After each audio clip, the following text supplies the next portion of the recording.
Cili prej tyre ju ka impresionuar më shumë dhe prej të cilit keni marrë apo dëshironi që në përvojën e të cilit të mbështeteni?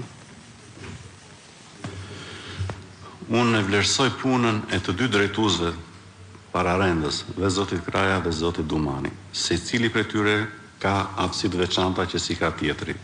Zoti Kraja ka pasur eksperiencën më të gjatë në funksion, por u gjen në periudhë të krijimit të institucionit dhe kishte vështirësi deri në plotësimin e stafit, ndërsa zoti Dumani vijoi në periudhë tjetër që kishte stafin e plotësuar, stafi konsoliduar, ndihmat përkatëse, bashkëpunimi me partnerë ndërkombëtarë që ka qenë kohë reale, dhe secili prej tyre unë patjetër që do kërkoj që të marr nga të dy këto drejtues, pra ato cilësi të mira të cilat i kanë pasur dhe dua që t'i përçoj dhe më tutje.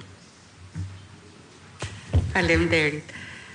Në qoftë se unë do të votoja sot për ju dhe nesër do të vija në zyrën tuaj për një çështje time personale, si do të kujdeseni ju për të mos cënuar pavarësinë dhe presionin? Po unë mund të kem një pozitë më të lartë se kjo e sotme. Unë e vlerësoj pozitën që keni, por para ligjit e kushtetutës keni asnjë lloj pozicioni dhe do respektoni si gjithë tjerët. Do respektoj si femër, do sajdismin e i kafën në jë, po zgjidhja do jetë ligjore. Do me thënë fare. S'ka, sepse shumicëve u pëlqen kafeja në SPAK dhe me vërtet e bëjmë të mirë kafe në SPAK, por patjetër me këto do ju respektoj. Unë në fakt nuk e pi kafen fare. Aq më mirë. Desha të di pak, si e shikoni juve perspektivën e bashkëpunimit me BK-n si drejtues i ardhshëm? Nisur nga fakti që ka dhe një drejtues të ri. Për përpaqen fiskale, që sigurisht do të jenë të ardhshme dhe nuk kemi pasur transparencë.